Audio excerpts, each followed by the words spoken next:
That's no good. Like I'm sorry, YouTube, that I've been lip syncing this whole time.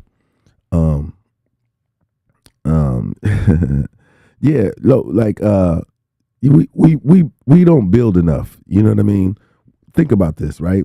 And if anybody can remember, what was Jay Z's partner's name? Dame Dash. That's what it is. So Dame Dash said something I thought was really cool. You know, uh, and he's always been about his conversation has always been about building things. And lately, especially since my conversation regarding Kanye West and Kyrie Irving, um, appreciate the super sticker, LA. When we talk about their situation and what them being torn down publicly, you know what I'm saying, especially by not only outside of our community but inside our community. Like, we got to flip the script on that. Thanks, Sandra.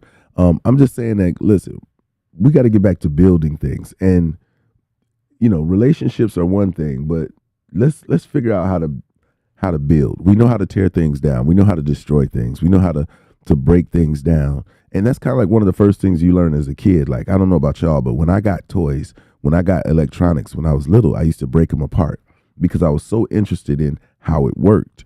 And then once I did that, I would put it back together. But the challenges that I'm seeing nowadays is we're just tearing things down.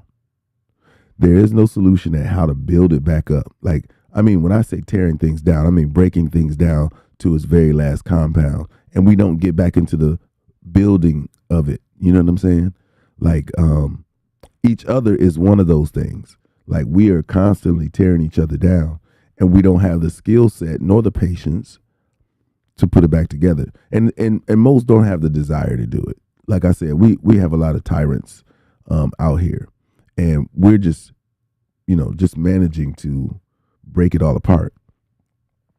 At some point, we have to go back to the resolve of building. Like, we're really good inventors. We're really good. We can construct a lot of things. How often do we construct a lot of things? It pales in comparison. You know what I mean? It pales in comparison. We're watching it on a regular basis. We can see it every time we turn on social media. Every time we get on social media and you scroll through your feed, I guarantee in the first 10 conversations, we're breaking people down half of the time. And very seldom are, when we're building people up, does it get the same kind of attention. Like, honestly, we like a good tragedy. We like a good accident over a heroic moment. You know what I'm saying? And that's why when our heroes do come to the forefront, they don't get the protection that they need because we're not used to that. Like, we don't even care about that as much. We don't look into it as why are these people trying to build? What are they trying to build and why? And then our third thought or whatever is there a way that I can help? Is there a way that I can help build? Not only build whatever they're trying to build, but build them up in the process. When I think about things like that, I'd be like, man, as much as I'm trying to build, how many people would stand in the fold? And you know what I'm saying? And you guys support really well. I got to give it to you. Like, honestly, you guys show up on a regular basis and you guys truly support. And it takes that, you know what I'm saying, to keep people going and to keep things going. Y'all don't know how hard it was to get up this morning, not only for the appointment that I had, but just to get on the live. I mean, I'm burning the candle at both ends of the stick, and I know it, and I can feel it, and I know y'all can hear it in my voice. But it's necessary, right? These are the sacrifices that have to be made in order for us to this conversation is important. That's just what I feel. Like, literally, I'd be sitting around and I'd be like, yo, let me make sure I'm good, because I know there are people that depend on me and they depend on this conversation, and I need to make sure I show up regularly. I really thought about, like, yo, maybe I'll come on later. And in my mind, I'm like, man, if you don't get on now, you ain't gonna go on later. Like, we have to commit ourselves to some things. And I speak to y'all about the building process is not comfortable. And it's not going to be easy. You know what I'm saying? It's not going to be that thing that, thank you so much, Sandra. Sandra said, may Jesus cover your body and keep you in good health. Thank you so much.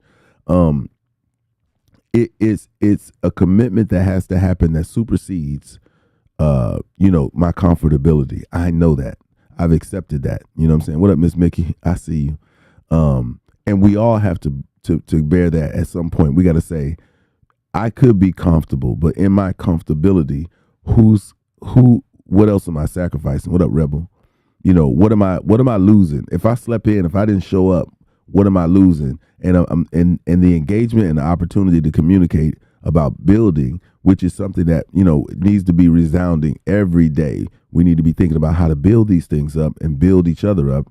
And so I know when I get on that it's important to do that. So building each other up is one of the first things that we need to get back to, because like we said, there's a huge distrust that we have for one another.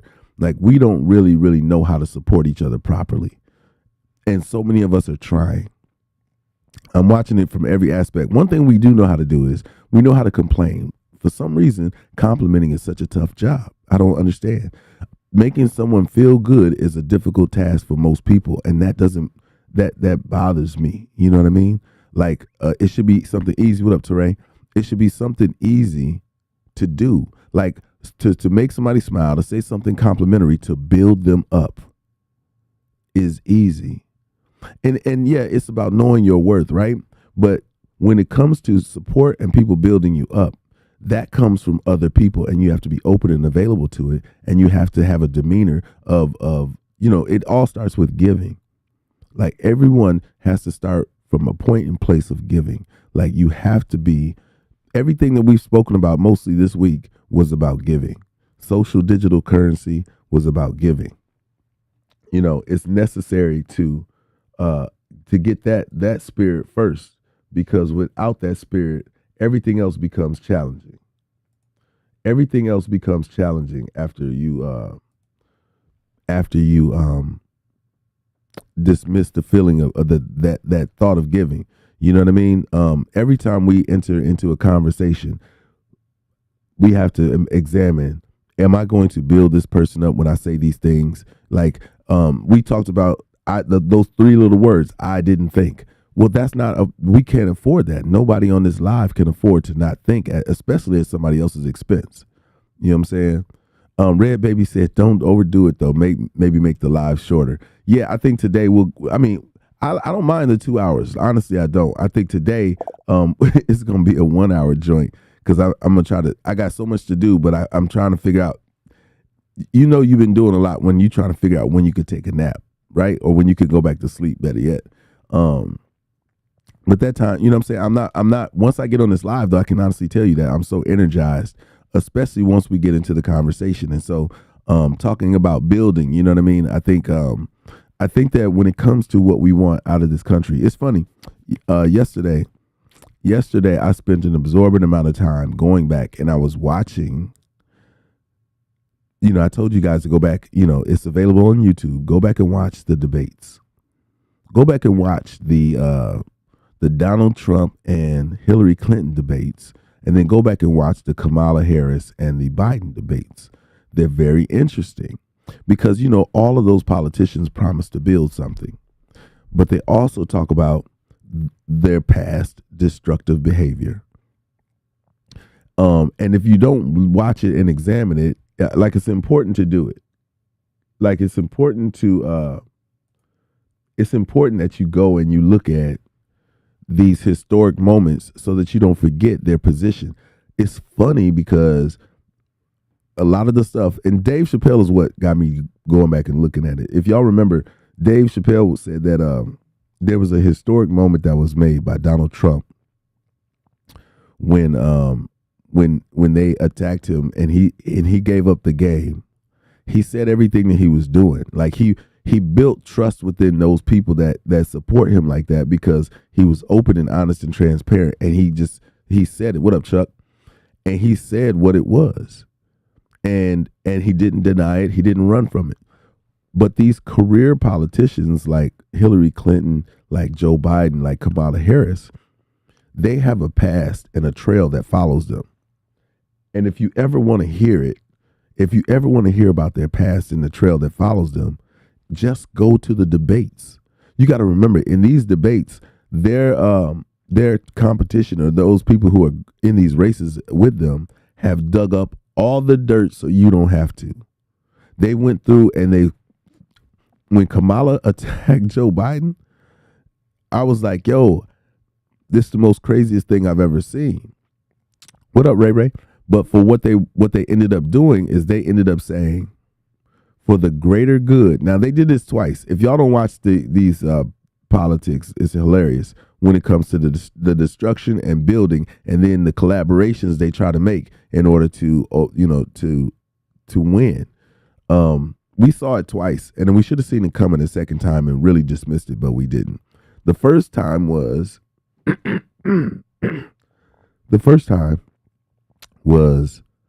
when Hillary Clinton, when they duped Bernie Sanders.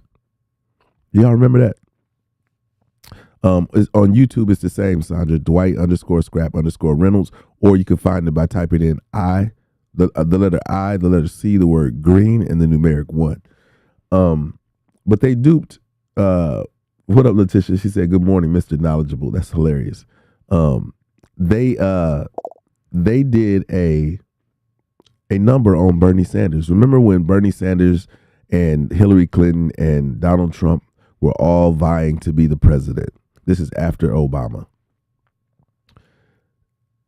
First thing that they did on Hillary's side is they undermined Barry so he would get out of the race. They made him fold his hand, and he had a tight grip on it.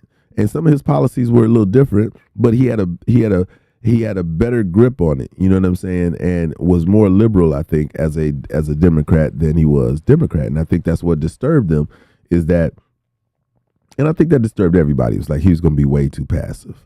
Like I don't know if I could imagine during these times Bernie Sanders leading our country and some of the policies he might have represented. But the scheme of them, the way they handled him, was real crazy. And we didn't take notice of it, and we didn't promote that. We let that go underneath the rug. Next time around, we got Hillary Clinton and we got Kamala and Biden. It's the strangest combination of people if you watched them debate. Like if y'all watched them debate and all the names and all the things and all the truths that she came out with about him, you would say, how in the hell are you running mates? How are you the president and vice president right now? Like, it's one of those things. It's one of those, if you can't beat them, join them so we can go up against the other person. And that just never made sense to me. I've not heard of or seen the Republicans double up on who they put as their running mate to win. I've never seen that. Like, if y'all can tell me a time when that happened, because if anything, you would think it would have been that they would have done that with Senator Kane, right? Was that his name? What was the Republican whose arm he couldn't really move his arm? John, was it John? I want to say Kane or something like that. I can't remember right off, because he passed right after that. He was a war hero. But building is going to take some ideas that are not as common as the ideas that we've been using, right? And I'll double back to my comment about John McCain. That was it. Yeah, I knew it was something like that. I left out the Mac. You know what I'm saying? But Dame Dash said something I thought was really cool. He was like, "We're trying to change the world, and we're trying to change it by using the tools that they're training us to use, but the tools that they give us aren't designed to change the world. They're designed to support the world as it is." What up, Tuffy? If y'all understand where I'm coming from, listen. You all go to school. We all went to school, and we were all given generally the same textbooks. We were taught the same ways of thinking, and then we were pushed out into this world. How can you be an independent thinker being taught the same things that everybody else is thinking without getting in trouble? Like I told y'all, my experiences growing up, I've always thought outside the box. And it wasn't a comfortable place to be, because these teachers are trying to whip you into shape, so to speak. They're trying to get you to support. What up, Dan? They're trying to get you to support the narrative that's being put out there. So there's an indoctrination that's happening, even from the level of your kids. And something that Dame Dash said, and then I heard this another time too, when in regards to the Jewish community. Dame Dash was like, man, we need to be in a position to homeschool our kids. But when you think of, when he said that, it made me think of so many things about building and destroying, right? They destroyed the fabric of the household that could really be in position to homeschool their kids. They did that by taking the father out of the house, and if the father isn't there, somebody has to provide, so that now the mother has to go and work. You know what I'm saying? Exactly. Big TK Capone said exactly. Everything being taught was to run a system that they built, and when you don't maneuver within that system, you become what they call an obstructionist. And so you're hearing Kanye and you're hearing Kyrie speak outside of the system. So now they're obstructionists, and they have a manual for obstructionists, which was the first thing what they said was call you a fascist or a Nazi. But that was when this script was written.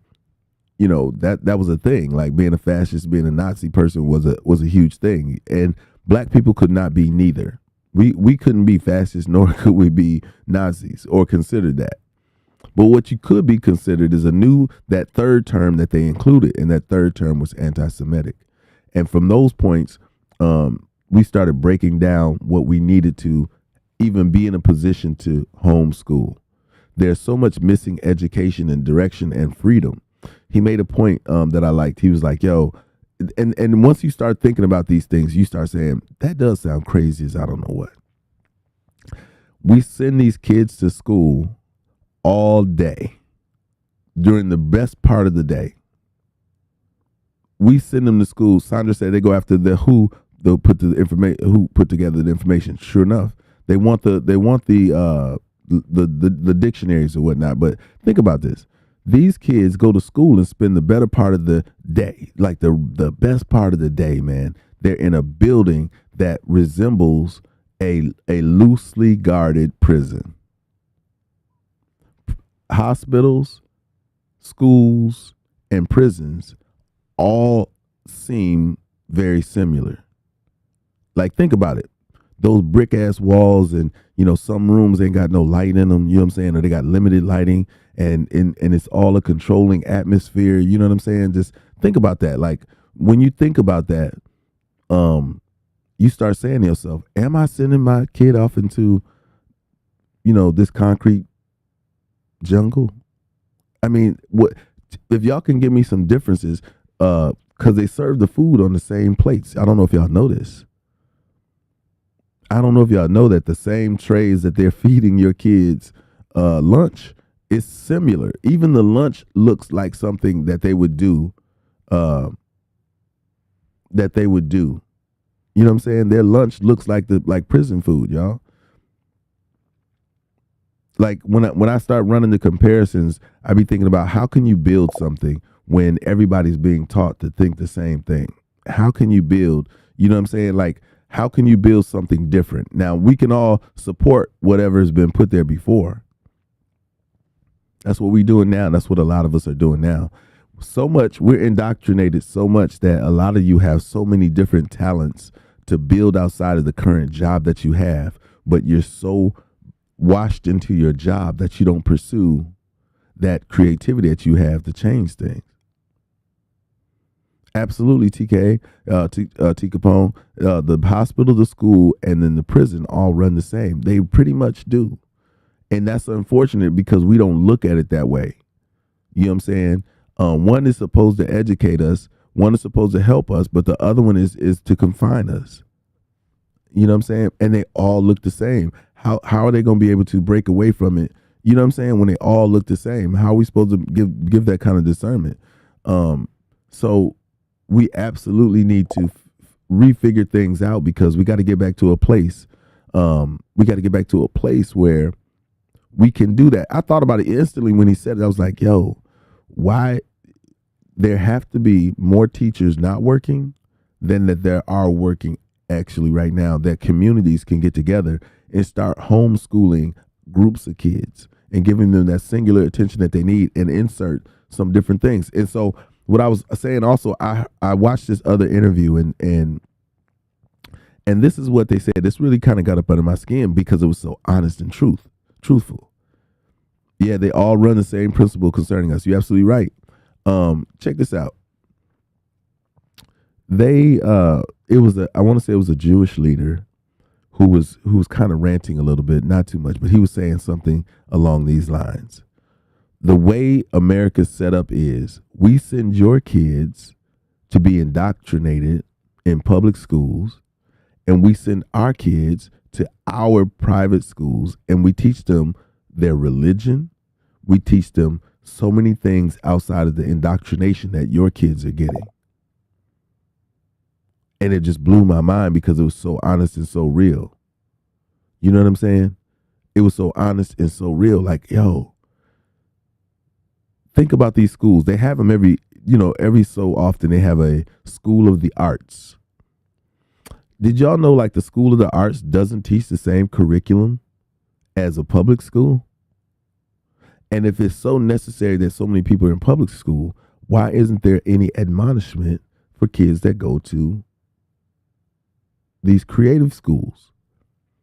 Maybe we're being tricked and told something totally off because those kids seem more well-rounded, chasing their passions, living in their dreams. You know what I'm saying? They seem more creative. They seem more more in tune and more in touch and more empathetic, and you know what I'm saying?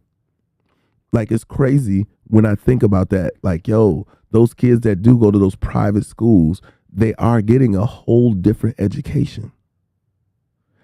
And it goes back to saying now, if you start thinking about it, now you start saying money matters. And if money matters, then we start approaching how we get it in order to promote what we need for our families. You want your kid to have the best education possible, which would be with the people. And this is what Dame Dash was saying, that the education is mostly will be most respected, retained, and nurtured by the people that love these kids, meaning your families. Like, remember how I said, yo, what up, Jamaica? I said the more we get, the more we lose. Like, for real. Like, the more we get, the more we lose. And this is across the board. We all work hard for things, and we get them, and then we lose sight of what we were like before we got them.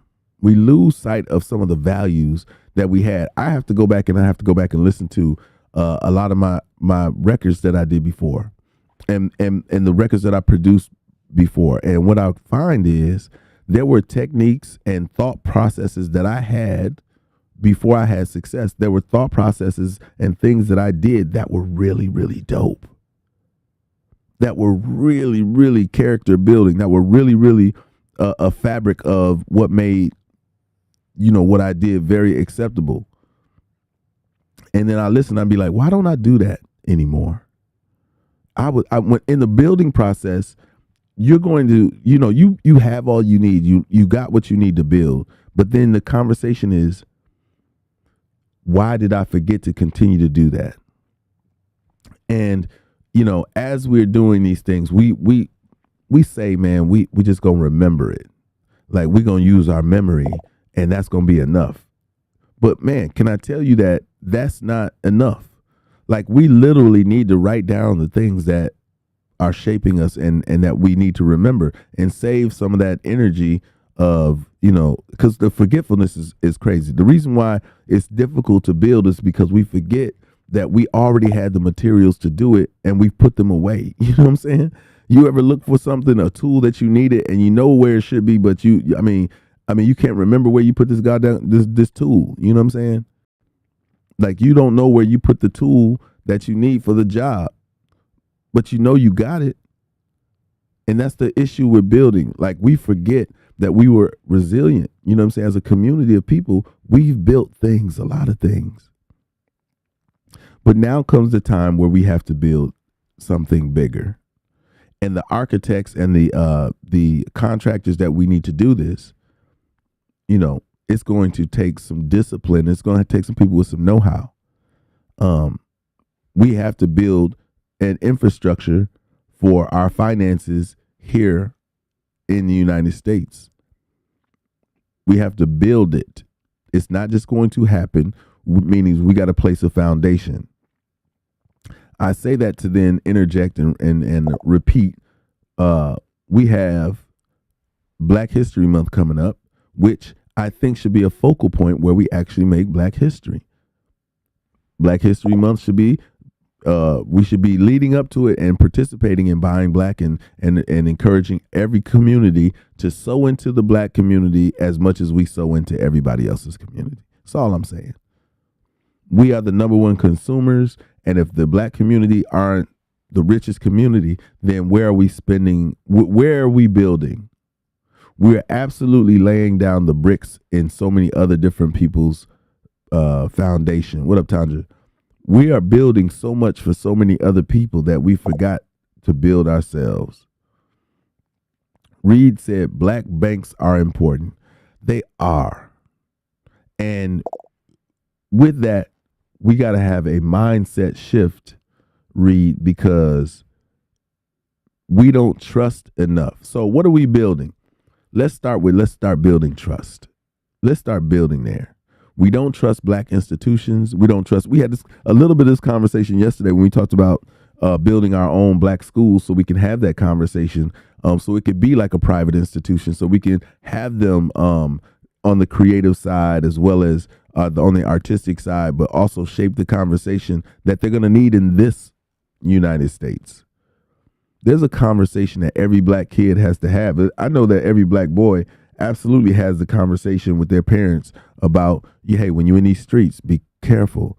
Listen, the streets don't love you, not your friends that you think, not the community that it is, and neither do these police officers who are from other areas who don't know how good a kid you are. There's an education that has to happen so we can build, and that's one that we have within our community. But we got to build trust. If we don't start with trust, then how can we come together? That's been the whole issue with, when people talk about marching and doing all those different things. Man, the hardest thing to do is march next to somebody that you don't know what they're capable of or what they're willing to do. Point blank, period. The Army, if we think about how the Army works, they bring in these kids from all walks of life that have a hunger and a desire to change the world, right? These are the ones who really are, that they prey on, is these kids who are very idealistic. Then when they get into there, the first thing they start doing is training them how to move and work together and build trust with one another. Either they're building trust or distrust, meaning if one of them is not performing at peak ability, then everybody kind of knows it, and they're expecting the sergeant to do one or two things. A, give them individual training and try to build them up, or two,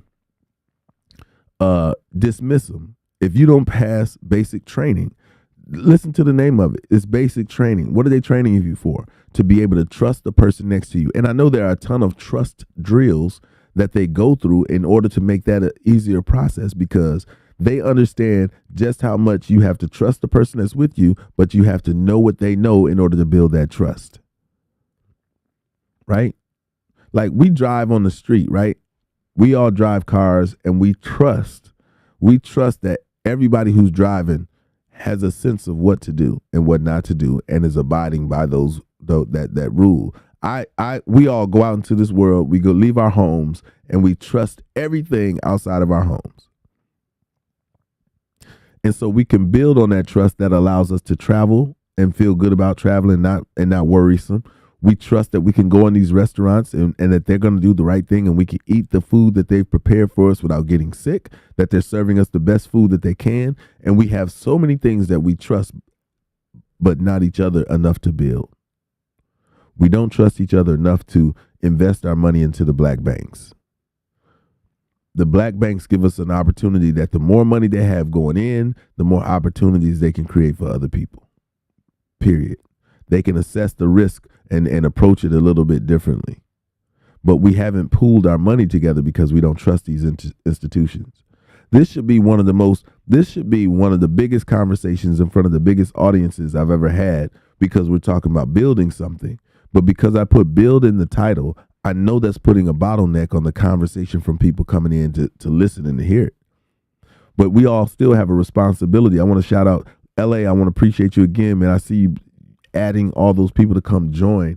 And I see you guys hitting the like button, but we need to hit the share button. And if you're on YouTube, I mean on Instagram, I need you guys to share the live a little bit more too, because this conversation needs to be resounding amongst everybody. And when it's not, the only cool saving grace is that, you know what I'm saying, this will be on a podcast for replay, and this will be available on YouTube for replay. But man, even then it takes you all to go out and share that content and put it on your page and make it exciting, because people don't want to hear this. He said YouTube is muted again. Well, it's probably muted at the beginning. Maybe there'll be a way for me to clip it so it'll be so it go to the point where we fix it. But we had a little blooper early this morning. It's probably because I was half awake, you know what I'm saying, when I joined it. But we got to get to that place where we are sharing the content in such a way that people will say this must be important. For instance, there's a video clip going around right now. It's very deplorable. I would tell you, you should not watch it. It is not something to champion. But the incident with the young lady in Mexico is horrific. But there are more people watching and sharing and commenting on that. As I said, is we like the tragedies more than we like the triumphs. No, that must be Facebook, bro, because Reed said he can hear me on YouTube. I'm not sure what that is. But for some reason we don't trust each other and think the other going to get farther ahead. Red Baby on TikTok, true story. They have us pitted against, our mentality needs to change. There needs to be some group therapy that needs to be done. Like, I don't believe we have black-owned banks where I'm from. Maybe I could be the first someday. That'd be super dope, Master Schwinn. But even then, listen, there are banks, you have to look it up and see where the nearest one is at. But yeah, it's just me, but you're showing dark. I turned my light. It must be just me. Am I dark, you guys? Is it dark on the, I think YouTube might be a little bit dark. I'll have to fix that the next time. Let me see if I can fix it now a little bit. But yeah, it's one of those things where we have to we got to figure out how to get back to a place where we are a lot more trusting. You know what I mean? Like, and it's I think what it's going to take. What up, Philanda? I think it's going to take us to. I think we may have to. We need therapy, and as much as we don't like therapy, that honestly is supposed to be the conversation when you go to church. The church is supposed to be a place where you lay down your problems and your issues, but it also supposed to be a place of healing. And until we heal our mindset and have that conversation, you know what I'm saying? It's challenging. You know what I mean? Yeah, I think I dimmed the lights on YouTube. I'll turn it up a little bit more. But that's a concern, right? I will always say that the places that we congregate most, which is church is the main one, where we congregate most, the messages that need to have the healing in them, you know what? I'm having to do this too. That need to have the healing in them need to happen more often. Like the conversations need to happen more often. Our elders are in those places and we still listen to our elders. So if the person who is the shepherd is leading the sheep, then he need to instruct the sheep like, listen, I know that we are still dealing with traumas of the past. These are the techniques and tools we're going to go over to get past those. You know what I'm saying? Like that's what the conversation should be, is these traumas that have affected us for decades. These traumas that have happened over our history. Nobody has talked about how to deal with them. And we keep waiting for an outside source to deal with them. I can tell you this right now. I know we're looking for reparations, but reparations is not going to make us whole. Reparations is not going to fix the damage. That's like if you break up with somebody and they buy you a purse. Or they buy you an Xbox or something like that. Doesn't fix the problem. You know, it doesn't address the underlying issue. And I'm going to, after the allure of whatever that thing was, that carrot that you dangled in front of me, once the allure of that is gone, I'm going to remember what I was agitated about in the first place. Brittany, I appreciate you. Brittany just bought a badge on Instagram. Thank you so much for supporting the live. We keep wiping over the problem or not addressing it. Do y'all know when I went back and watched those debates, I realized that they had talked about the 13th Amendment. I realized that appreciate it. What up, Jabbar? I realized that Hillary Clinton had brought up the 13th Amendment, and they were championing Abraham Lincoln for doing it. And all I can think of is right now is that it was a backhand slap to the black community. If y'all don't know about the 13th Amendment, was supposed to allow us the freedom to do exactly what we're talking about now, which is build. But there was a construct in it that said that, yeah, you can build, but if you step outside of these lines, that freedom that is allowing you the opportunity to build will imprison you and make you a servant of the prison community. And when that happened, they said, okay, y'all can give them their supposed freedom. And some people took full advantage of it and built some amazing things. But the fragility of it all was in the second part of that conversation that said, or in the next thing that they did, which was they introduced Jim Crow. And Jim Crow is still existing even in today's society and conversation, where there's a disproportionate amount of time given to a black person who does the same thing that a white person does. They both can commit the same crime. One will get a slap on the wrist while the other one will get hard time. So with that, we've been able to identify the techniques of destruction, and we don't steer away from it and moving towards building. So you have a lot of these kids out here taking the street life, thinking that they can build something to help them escape it, but it's a trap. It's a trap because they understand that the mentality of the community doesn't support you getting ahead of somebody else. They make you feel as though there's only enough for a few of us, when the truth is there's so much availability for all of us.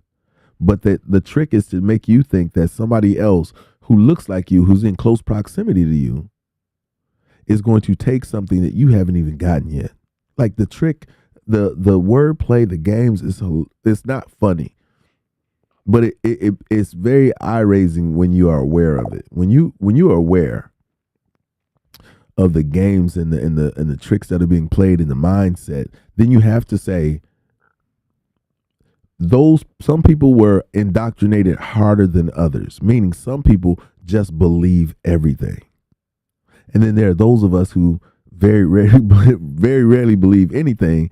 And so we stand in front of them trying to open their eyes to it. But because they have bought into the system of things, they're the hardest people to convince. And they'll even stand in the way to tell you that their indoctrination is the only way to do it. That's how you're going to get ahead in this society, man. You got to go with the flow.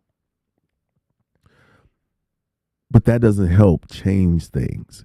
Change comes from disruption.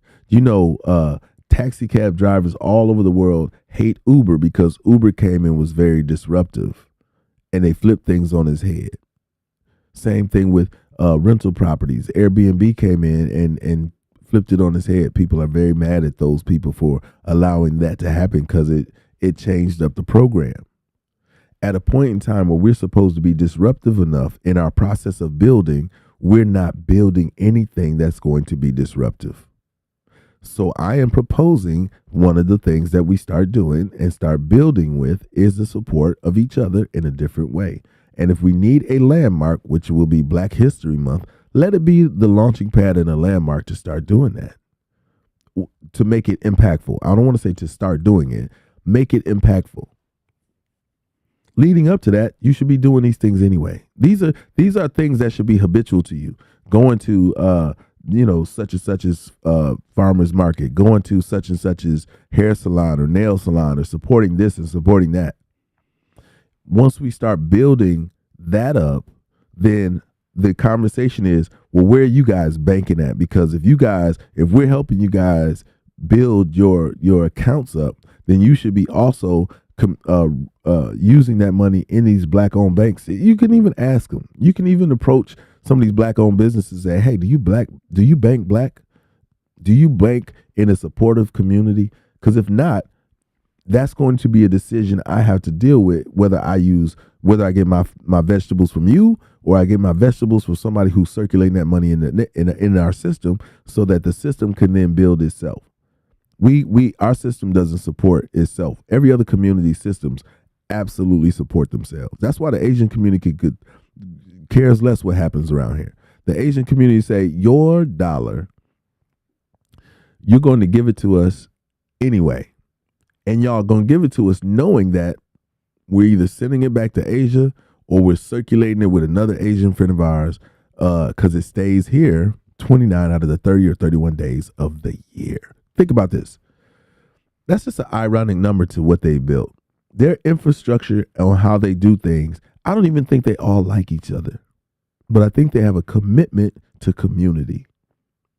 That's what we need to build, is a commitment to community. I'm a shoe lover and have ordered sneakers from 2 different black-owned companies. Red Baby, that's what's happening. And that's where it starts at. What up, Rucker? What up, Amy? That's where it happens at, though. It starts with those small purchases, like your shoes, right? It starts with buying pants or ordering a scarf or ordering a hat or, those things. It starts there. It's really small. Then you find you find restaurants where they're black owners. Like, for instance, there's a black owner in Kennesaw that owns a Carrabba's. How about that? You can actually get some Italian food from a company where there's a black owner. What up, So 100? Like that, it's possible, but you got to ask the questions. Like, you have to be intentional about what you want to know and what you want to do.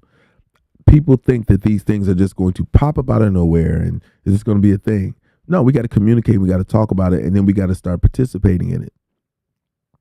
And so I only go to that Carrabba's. There are several around the city, but he's the only one I know that owns one. And I go there, and I posted him on my Instagram page before. I said, hey, if y'all ever in Kennesaw and you want Italian food, here's the owner. Like, I took a picture with him and everything because I was astonished. I was like, yo, you own this joint? He's like, yeah, I'm the owner here.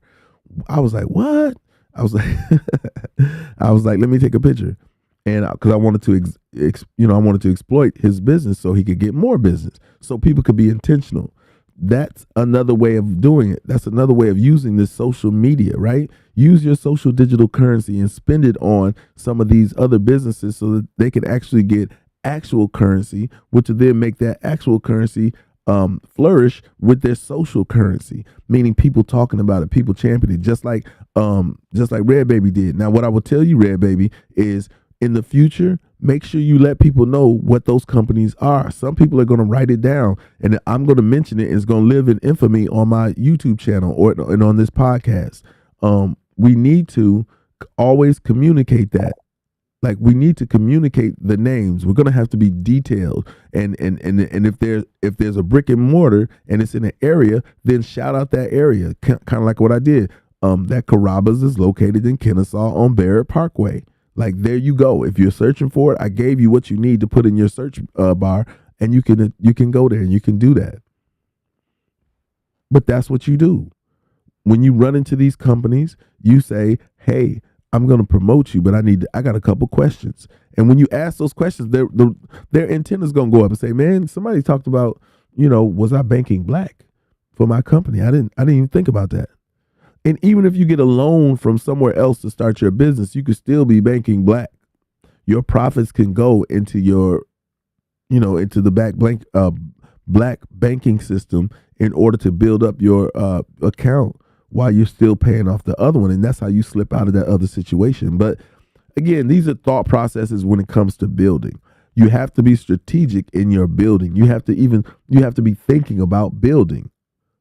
Before y'all slick say something negative about somebody, shut up and say something that's building. Either don't say nothing that's tearing something down, or stay focused on building. There's a constructive way to criticize people that's still building. Now at that point, you got to hope that the way that you delivered it, that the person, what up, Trey? That the person that you did it will be receptive to it. But we got to start building more than we're tearing down. Not only in conversation, but in the companies. Nurse Goodlove said, I'm interested in those companies. I buy laundry detergent from the True Products. There you go. So if y'all need laundry products, the True Products is where you can get them from black-owned businesses. So that means no more Tide. That means no more Oxygon. That means no more All, no more Cheer, and all those different ones. And what happened is when you shift and we shift as a collective, they start saying, what's going on? I feel like our fourth quarter numbers are down. Why is that? What's going on? And then they'll start asking questions and looking around, and when they find out, like, oh, that community of people that used to support and spend outside of their community is now supporting each other. We got to figure something out, because these people absolutely need your money. Y'all are hearing, y'all got to do the research. I'm sure there's some black-owned liquor businesses. And what y'all got to, here's the thing to consider, man. Man, there's so many obstacles against entrepreneurship that you should be a rebel in the cause. Like, you should be ready to say, what? Okay, I got you. Don't worry about it. Like, for this Kanye situation, man, I hope he just builds his own brick and mortar and watch how the people will support, because we understand. You know what I'm saying? If Kyrie's situation, I'm praying that somebody else comes in and endorses a shoe for him that's a black-owned company, so we can say, boom, there you go. Y'all tried it, but y'all forget we are the number one consumers in the country. Not saying we spend all the money. I'm saying we spend the most of the money. What up, Grateful? That's saying a whole lot. Do you know that's what look, they're counting on it. And I can imagine this is one of the reasons why this crypto conversation is going to be challenging, because again, just like they did this thing with 10th Street and Emily Bella, okay, are the shoe companies. Cool. 10th Street is Tinstree, and Emily Bella is IMILYBELLA. Those are two black shoe companies that you guys can support. That'll be on my I'm gonna type it in on my YouTube channel. So when I type it in, it'll be posted so you guys can see it. 10th Street and Emily Bella, black-owned shoe companies. And then I can post that where you guys can see it in the live itself. Like, you know what I'm saying? When I get an assistant or I get some additional help, I won't have to type all this stuff. Y'all can, somebody else will type it in and add the effects and all that kind of stuff. But it takes us to do that, though. It takes us to support and show it, and it's going to make an impact. If y'all don't think Black History Month could be the craziest, dopest Black History Month ever, it could be the most impactful Black History Month since somebody said, hey, y'all can have the shortest month of the year. Well, let's show them what we can do with a little bit, because that's what we are. As a community, we're people who could take a little bit and make a lot out of it. Many NBA players like Kantar, I believe, have their own custom-made sneaks. Dope. Big Baller Brand is another one. But we need to start putting a listing of those things out there for people to be able to discover. I feel like it's such a crazy thing when we think about the talent that's out there.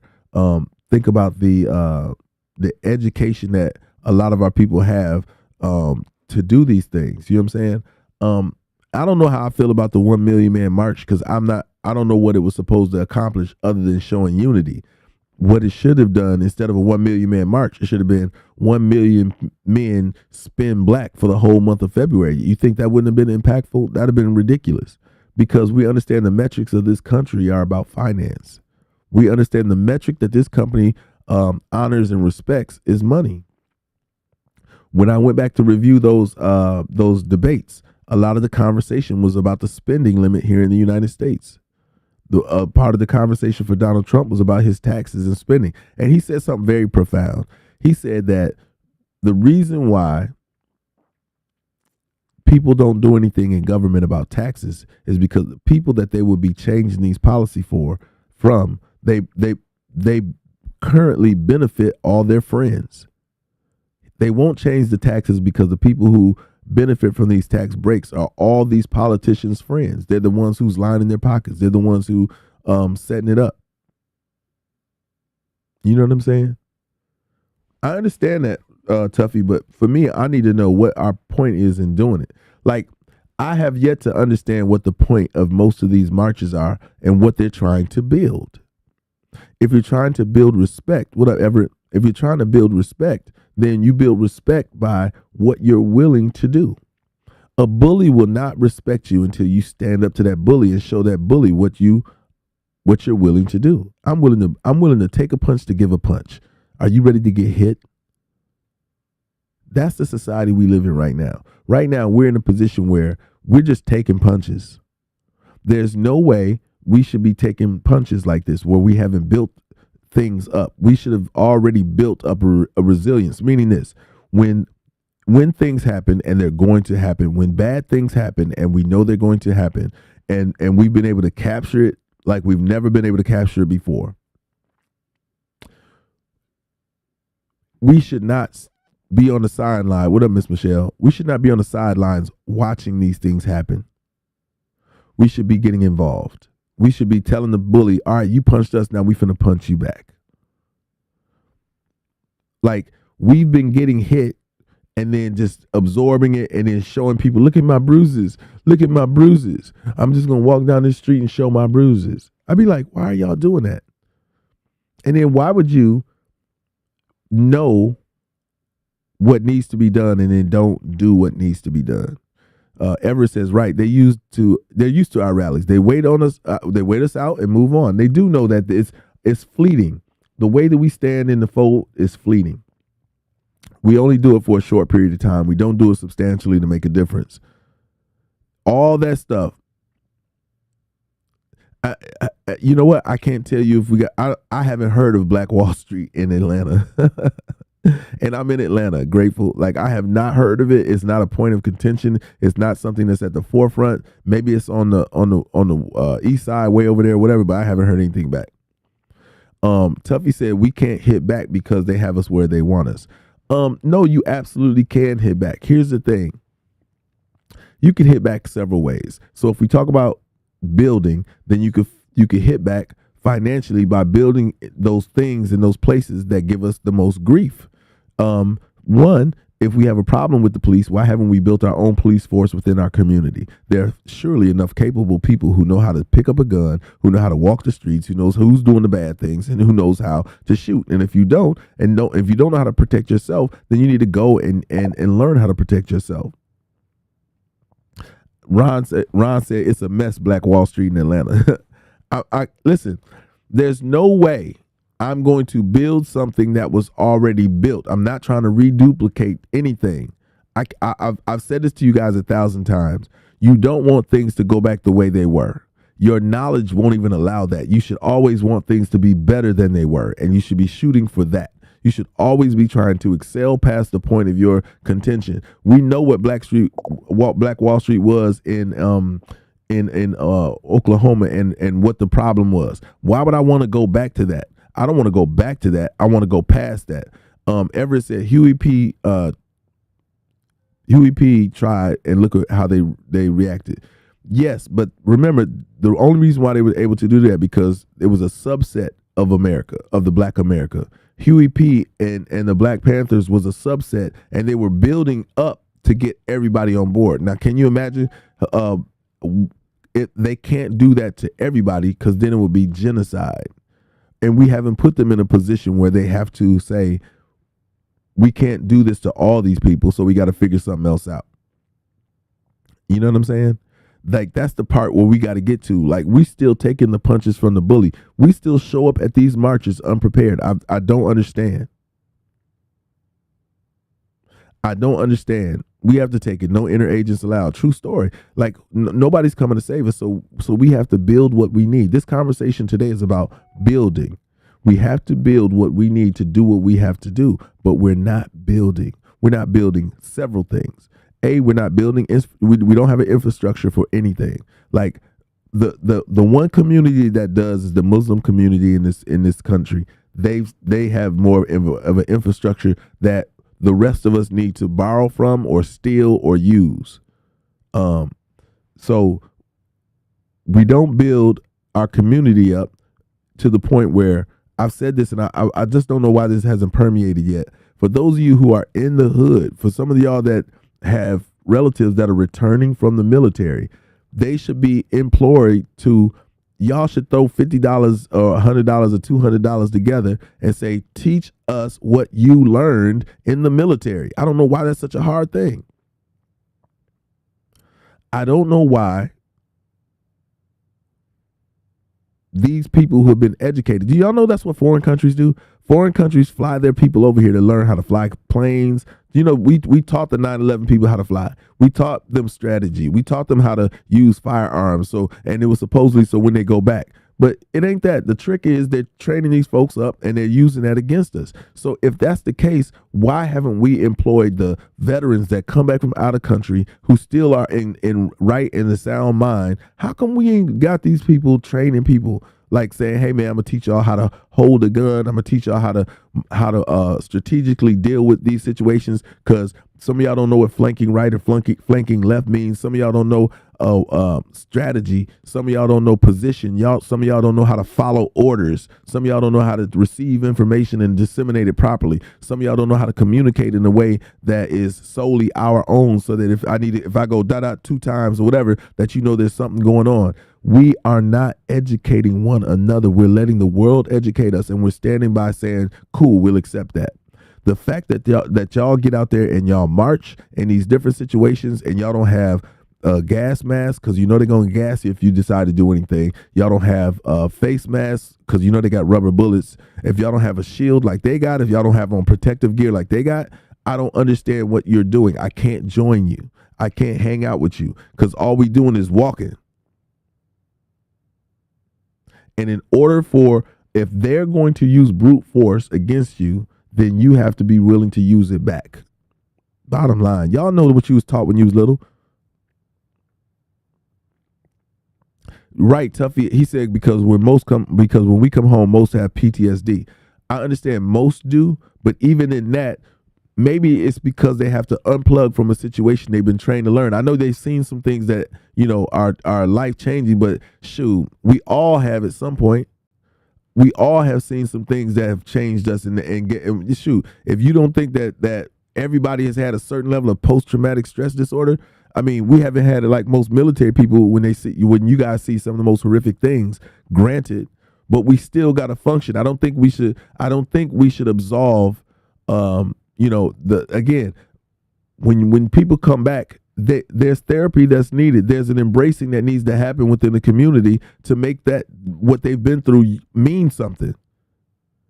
If not, we're throwing away capable people instead of building them and say, listen, you were an awesome soldier. I just need you to do that. Continue being a soldier. But we try to pull them out and get them to do something else. That maybe we're unplugging them too quickly. Maybe we're not nurturing what they've done for the duration they were in the military long enough.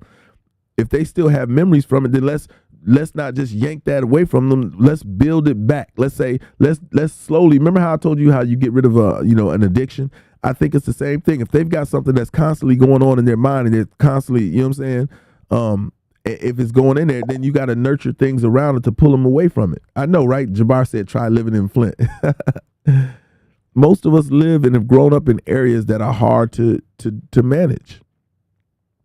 And you're right, Sonny, when you witness a horrific accident, you can't wipe it off. So if you can't wipe it off, you're a little more desensitized to it, but you don't need to see it on such a regular basis. When y'all return from these countries where they sent y'all out to experience these things, you can't wipe it off. So let's get that out of the mix. We can't unsee what we've seen. We can't unstamp what's been stamped in our memory. But what we can do is make it mean something in the productivity of you coming back. And I think that's what's happening is we're discarding great-minded people. We're discarding people that have a certain level of experience that we need.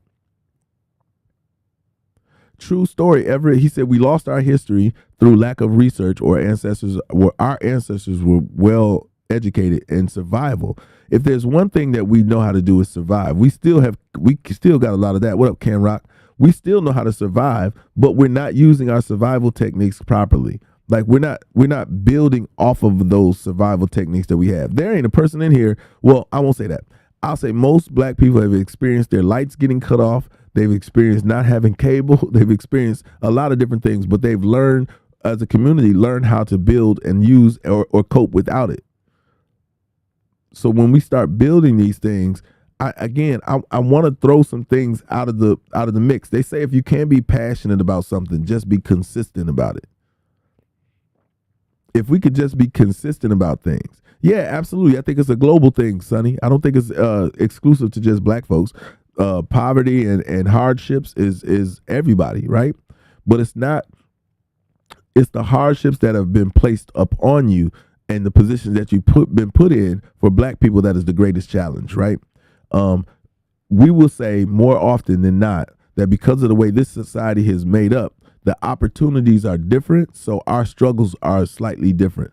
Some would even say that for people of color, we don't have a choice in the matter. And I know there are some people out there, some white people that don't have a choice in the matter either. But that is far and in between, like, and when it comes to the balance, you know what I'm saying? Exactly. Roaches learn from us. We don't die, we multiply. He's stupid. But it's important that we get to a place of building, not because I don't even care. In terms of I don't care if y'all say, well, I don't want to build. Well, we should be in a position where we say, well, you got to build. You're going to benefit from this, so you got to build. You know what I'm saying? Like I think we've been too passive, not only with society, but with ourselves. We're not structuring ourselves, our communities. We're allowing things. I've never known us to be this kind of people. We're not even reactionary anymore. Like we're not even, you do me this way, I'm gonna do it back no more. We don't even stand up to the bully. We don't even face the adversities anymore. We're just going along with the flow. How can you build when you're not making things happen, you're allowing things to happen to you? Like, how can you build anything? How can you stand up to the bully if you're just going to allow the bully to keep hitting you? How can we stand for these situations that we know are off if we just keep going along with it? That's my whole point. And at some point, you get frustrated and you say, I can't keep asking y'all to do this, because here's the thing. If I ask you and you do not do it, and I find some people who are really about that life and we start going through with this, you're going to benefit from it. Now, how whack is that? How whack is it that I'm going to do all the work and you're going to benefit from it and you haven't lifted a finger to do it? And matter of fact, a lot of times you're going to be on the other end undermining what I'm doing, or not. If you're not with us, you're against us. That's a real thing. What up, Bodacious? If you're not rocking with us, you got to be rocking against us. And that's the mindset that you got to have. Either you're for us or against us. And if you're for us, it's because you know you're going to benefit from it as well. Too many times people want to join after the fact and act like they've been there the whole time when they haven't.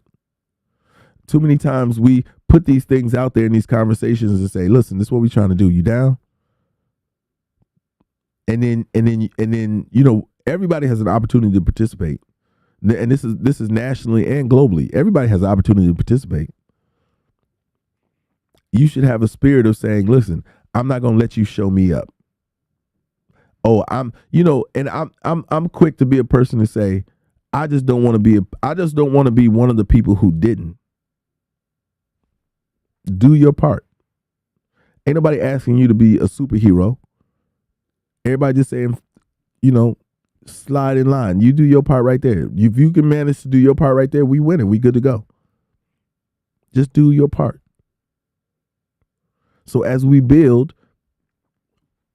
outlining what people's strengths are makes a difference. Also understanding what their weaknesses are so we don't put somebody in a position that's unable to handle it. Everybody don't need to be soldiers. Everybody don't need to be statisticians. Everybody don't need to be accountants. Everybody don't need to be in nurses and on the medical side, but you fit in somewhere. That part, Grateful for Life, says you're right, but we as individuals must have a mindset to grow and evolve, not just to adapt. Exactly. Your adaptation should come with the caveat of growing. That should be a caveat of you adapting. The ability to adjust and then move forward is exactly what it's supposed to be. Not adjust and stand still, or not adjust and fall back, but adjust and apply pressure. Exactly. We must. Our future, our children are our future, and the agenda is to dumb them down. And the only way they do that is if we don't build them up. The only way they can dumb us down or our children down is if we're not building each other up. Listen, I need y'all to put the word build. Build is such a positive word. I need that to be a part of your conversation as we move forward. Build. Build.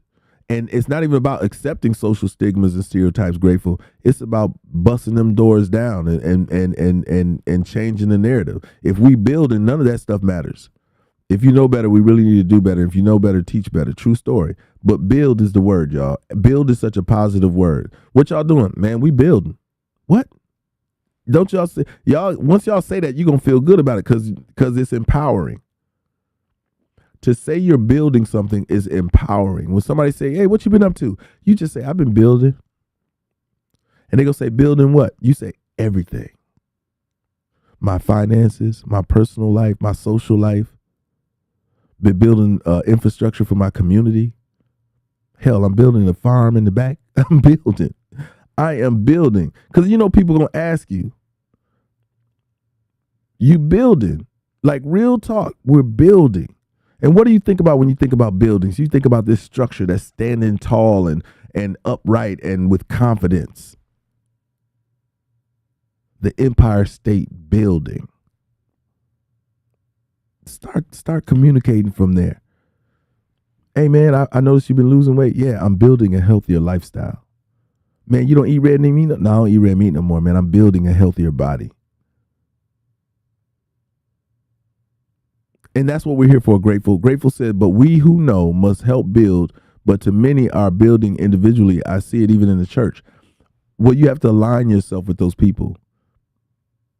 So I know some people get threatened when people want to collab and want to join them. You have to understand that you're not losing. You can have this is what we talk about in the music industry. We say you can have 100% of nothing or 50% of something. Why don't you have something over nothing? Because we can't do this alone. And there's not one part of this that we can do by ourselves. It requires us all to build. Build something. We're all required to build a community. And as we build our community and we build the structure that's going to help us build even more and do some of the heavy lifting and do some of the paperwork and do some of there's so many areas that we're so talented at that we should be building. Yes. And the only thing you should be destroying, Bodacious, is those bad habits and those things that will prevent you from building. Like I don't want to change our complete ability because, like I said, right now we are stronger at destroying things. It's just we got the cinder block, we got the big ball swinging at the wrong things. Destroy the negative thinking. Break down those things that don't build you up. Break the old habits. Destroy them. Destroy that cellulite. Destroy the habits that are preventing you from managing your fitness. That's what I'm talking about. So there is an ebb and flow to building and breaking, building and destroying.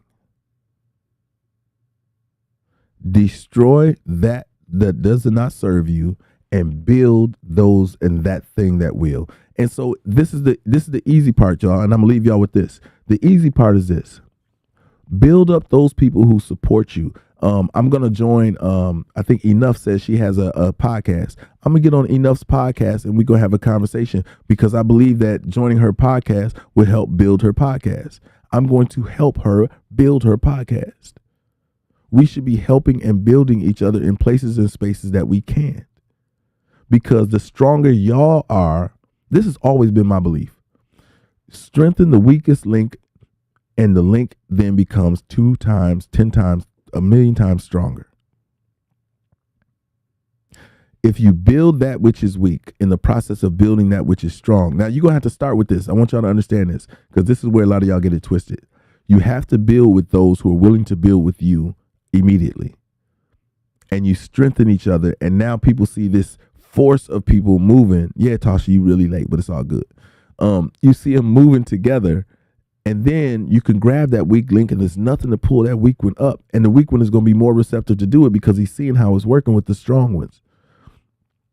There's not a weak person that doesn't want to be strong. I'm sorry. There's not a weak person there's not a person who is lacking who doesn't want to understand better how not to lack and how they can contribute and how they can build themselves up. And usually when you build people up, they become sometimes some of the strongest people. Once you just take them and you say, come on, man, let me lift you up.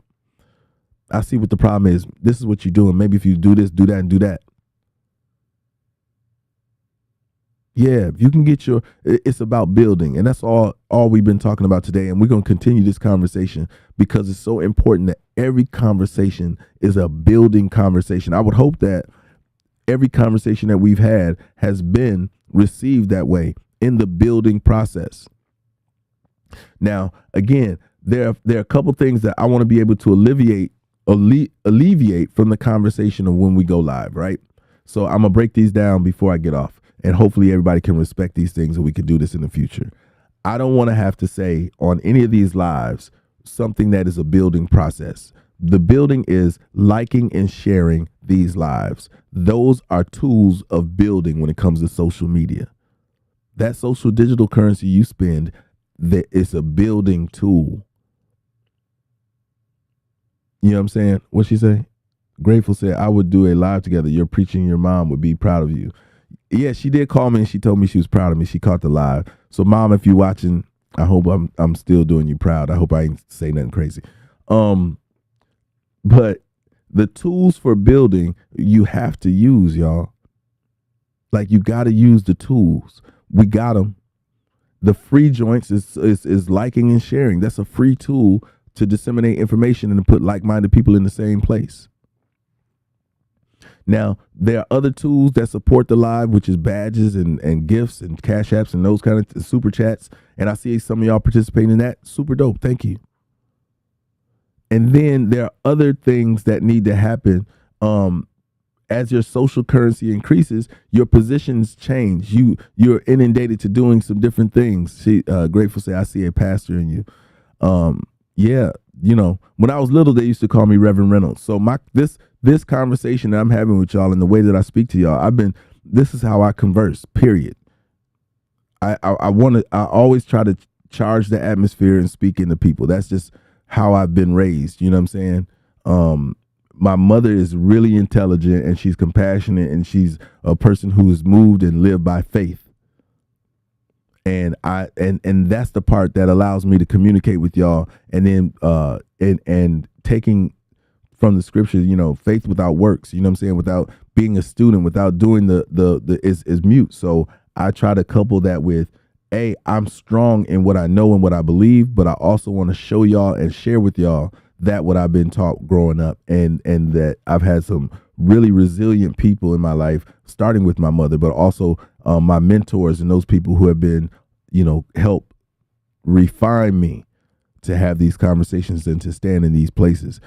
I have been built from the ground up from some of the best soil, is the best way I can say it. I've been fertilized and I've been nurtured and I've given the right sunlight and water and enrichment to be in a space like this. I walk and talk and communicate differently. Not when y'all see me, this is who I am, but I am this person everywhere I go.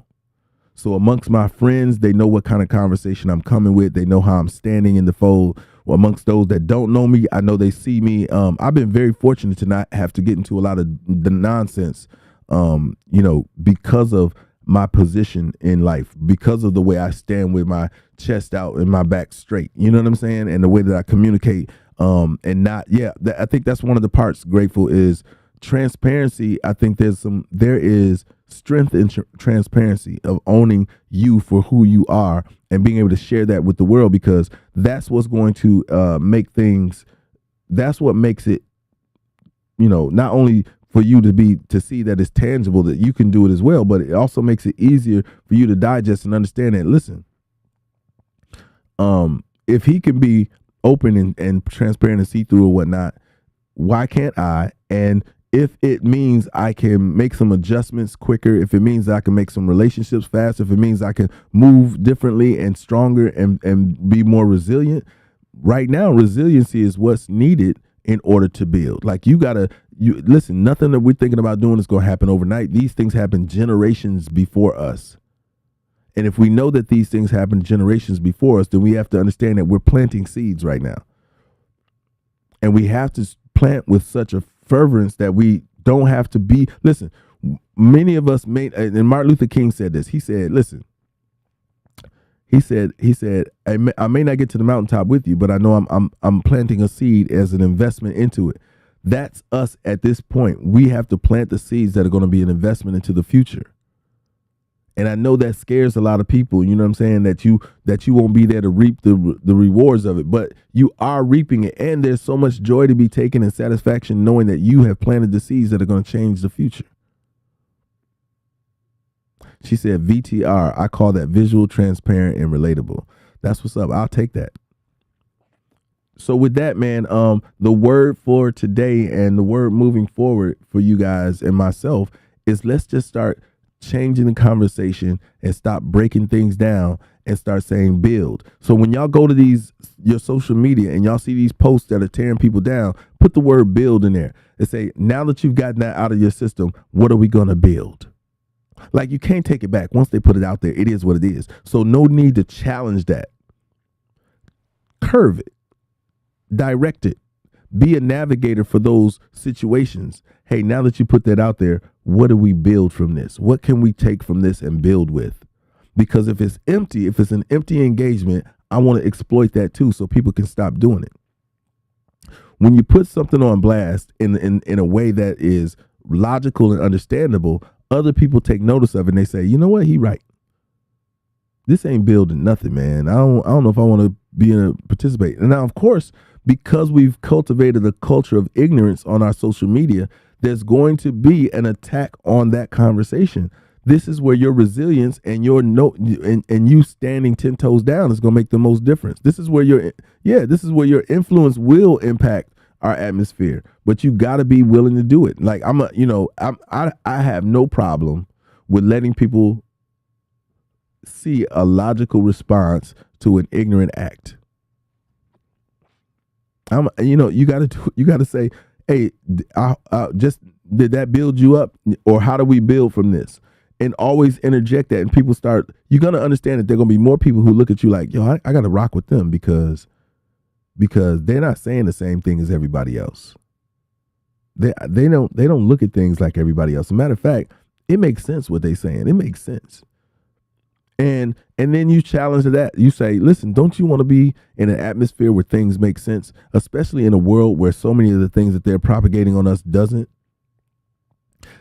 Not build on the negative, build and navigate the negative. How about that, Tuffy? How about we navigate the negative comments and connotations? We navigate those to a better place, because you can't get rid of them. All you can do is take the wheel after you see somebody spinning out of control.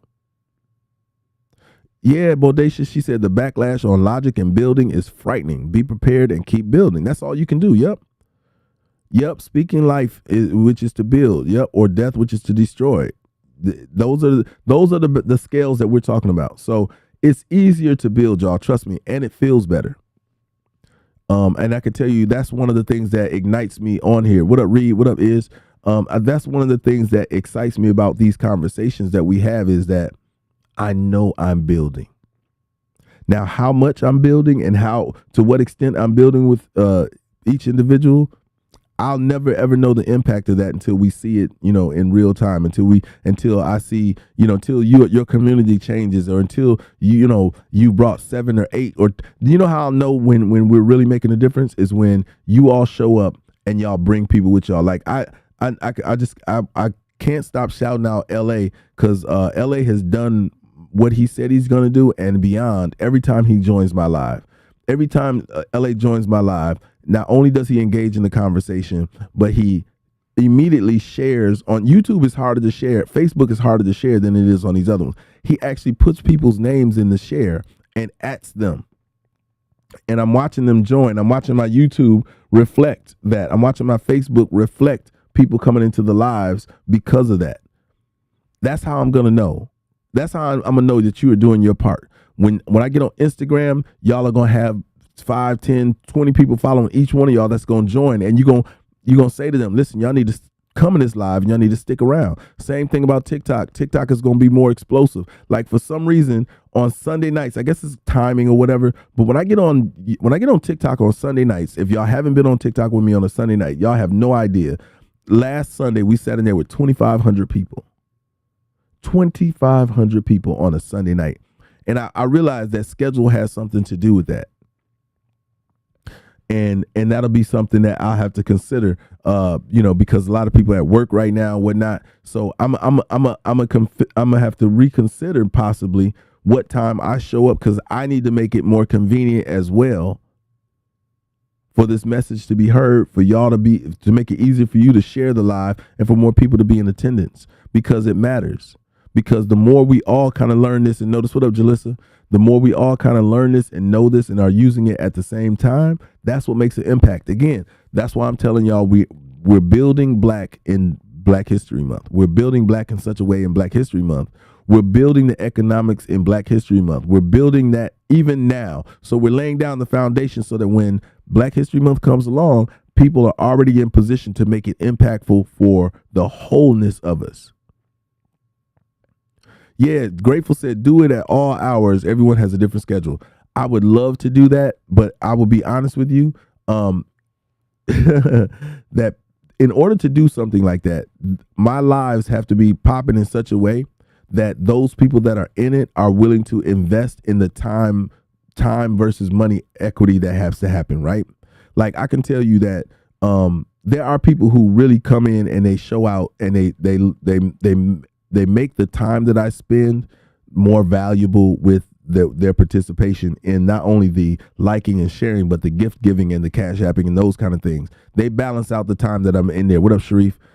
They balance out the time that I'm on the live. So to do it all hours of the day takes me away from, so my career, and some of the things I've done allows me the ability to be flexible and not be so mindful of, how people support me financially on these lives. I don't have to, I've been able to kind of do some things that manage that side of it. So if to steal away from those things, I'm stealing away from the livelihood and the time it would take to build even more. But I've been able to manage it. So that's why I don't show up a lot of times in the evenings, because I'm usually creating something or putting somebody in position or doing something that's going to create income outside of being on the live. I'm doing well, Jalissa. I think we've had an amazing conversation today. For anybody who came in late or later, this live will be available on YouTube for you guys to review, for you to share, for you to post. They have a thing on there. Also, if you watched it late and you enjoyed it and you wanted to contribute, you can do an applause or a thanks, and you can gift then or whatever. But what up, Jackie? I just wanted to say, leave y'all with that today, which is build, build, build, build, build, build. We did good today. I think that, a lot of people showed up on my YouTube, which is always exciting, because eventually I'm going to transfer this conversation to YouTube stronger. I understand my ministry runs by faith without no financial backing, so I see where you're coming from. Yeah, so it's a challenge for that aspect, Grateful. Not that it's necessary, but it's appreciated when it's done, and it's part of the motivation that says, you know what, they really appreciate me being here, so I'm cool on that. It doesn't put a Bentley in the garage or, anything like that, but it's just cool. And knowing that I'm accepting of that people are contributing to it, so it doesn't feel like everybody's taking.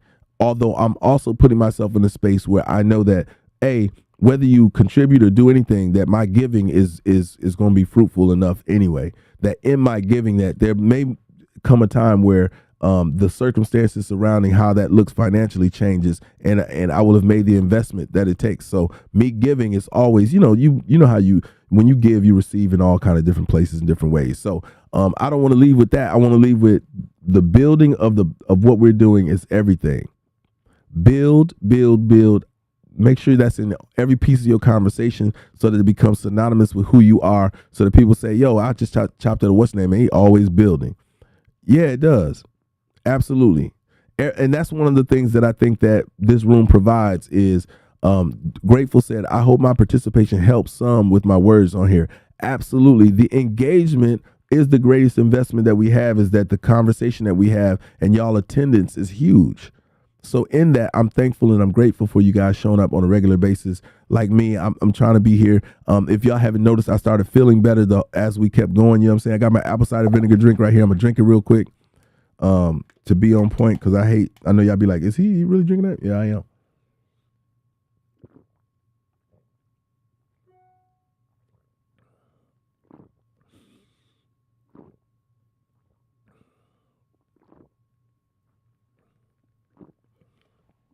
There we go.